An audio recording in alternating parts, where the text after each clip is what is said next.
there's a number of factors here. Oh, sorry. And I actually started to work on this in a presentation recently. Another presentation that I'm behind on. That was something different here. Let me hold on one second, folks. Just give me 1 second here. I want to go here. Okay, I know you're looking just at the Married Put screen. I haven't pulled up anything yet. Just give me one moment. There we go. That's what I wanted. So yeah, here's the question. Fernando says, why the real economy is so bad and the stock market is so good? Well, there's a lot of things to consider in this. We talked about some of it several weeks ago, 5 weeks ago, 4 weeks ago, Fernando. In my humble opinion, there's a few factors going on right now. Employment here in the U.S. is still bad. We know that. The jobs are opening. Places are hiring. A lot of work is still being done from home. Okay, the offices haven't opened up, which means a lot of the restaurants in towns. So I'm outside of Wilmington. A lot of the office space where City is, Capital One, huge buildings. Well, for us, for Wilmington, Delaware's huge buildings, of course. They're not open at much capacity at all, which is doing what? It's hurting all of the restaurants, bars, and industries in those city squares around those big buildings because the workers aren't going out to eat lunch. They're not going out to happy hour. There's not things there. But that's just one small fraction of it. Okay? Everywhere there's still jobs. Now, that being said, you saw the jobs report come out a few days ago, and it was still grim looking about the people who filed for unemployment. And we know, of course, that stimulus unemployment at 600 is now dropped down to 300, potentially 400 with states' help, which have been approved, I think, in 35 states, but I don't think anyone's really been paying them out yet. So people's wallets are starting to hurt a little bit more that were mostly affected by this.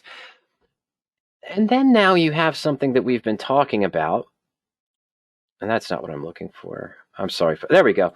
Then we have these other things that we've been talking about. How is the market still going up? I've seen different discussions, and you've seen Kramer. I was using him in this presentation that I haven't done yet. Not him himself, but I used a reference he made a couple weeks ago. It says, how is this stupid market still going up? How is this market, this ridiculous market, still going up? And how is that happening?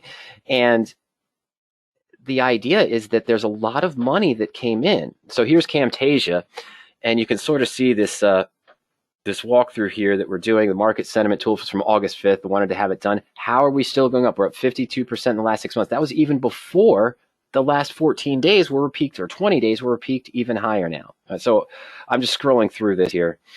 And so what's driving that market? Well, we know that for a while the Fed was still pumping stimulus, Fernando, into the markets themselves.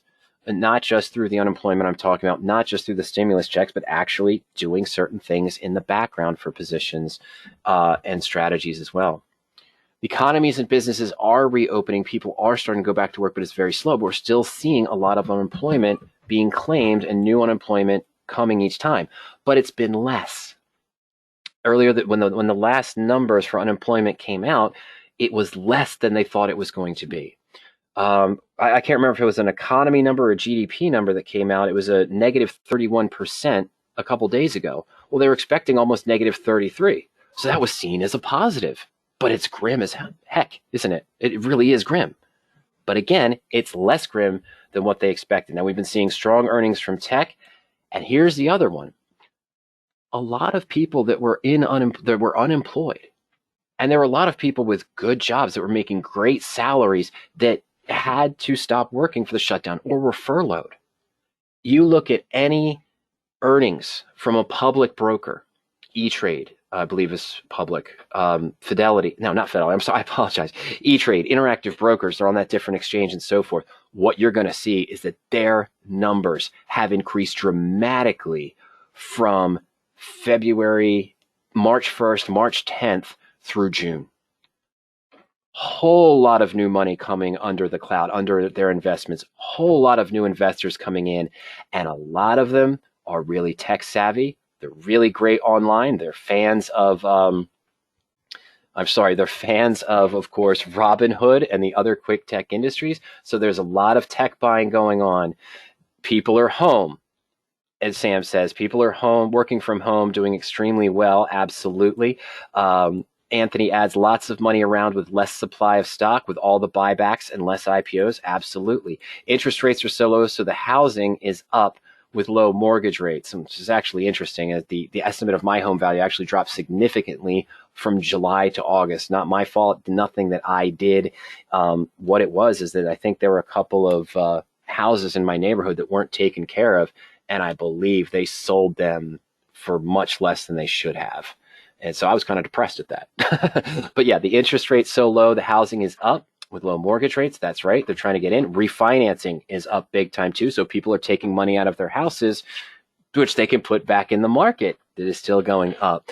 The low rates from the Fed, says Octavio. Absolutely. Inflation is down. Sam says stimulus, it's the Fed. Yep, all of that. Cheap money. William says cheap money equals market going up. Yeah, there's a lot of investors who are in the market now who are, and I talk to a lot of them, believe it or not.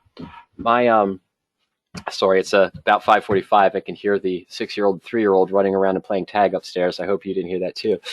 In any case, I've talked to a lot of investors during this time, new investors. You guys saw it too during our webinars. On average, we're here at 45, 50 people. The first few weeks of March, we had 75, 85, 90 people in our Friday sessions. Those were the ones that were going to 6:25 and 6:30 with the high volume of questions. It was great, but they were all new investors getting into new things, looking to supplement their income through the market. Because they weren't working anymore. They were at home. They could learn a new trade. They could learn a new skill. They could expand on the skills they already had, as you guys all mentioned. That's basically it, Fernando. It's frightening. Not frightening, it's great. But at the same time, there are things to do. So this presentation, why the doom and gloom? Well, the market's overbought. GDP was at minus 33% in Q2, but it's not as bad as thought. Not all sectors of stocks are doing well. We knew that retail and brick and mortar were bad, and unemployment is still high, although some economies, this was on August 5th, remember, some economies started adding restrictions back in, even though they were opening up. Simple as what goes up must come down? No, it's never that simple. We go on and on and on. We'll go further into that at some other time. So I just wanted to show you that. Those are my initial thoughts, and you guys so graciously and expertly expanded on that as well for Fernando's question, and I believe you guys are all absolutely right. All of those things. Yeah, Sam just adds his comment, wrapping that up for the discussion we just had with Fernando in that case, is when interest rates go up and earnings go lower and inflation is up, the market will be bearish. Okay, so yeah, when a couple of those things start to go, we start to see the interest rates climb back up, and then the earnings start going lower or start missing the marks. Let's be honest, a lot of the earnings have been strong because people were expecting, oh, well, things haven't been strong, so we're expecting this company to lose 15%. Oh, look, they only lost 12%, and the stock goes up 10%, right? Because they're terrible, but they didn't do as bad as people expected. But yes, when the earnings start to go lower, or they start to miss more of what people were expecting, and inflation starts to go up, then we're going to hit the bear market. And then we're going to have to plan for it as well.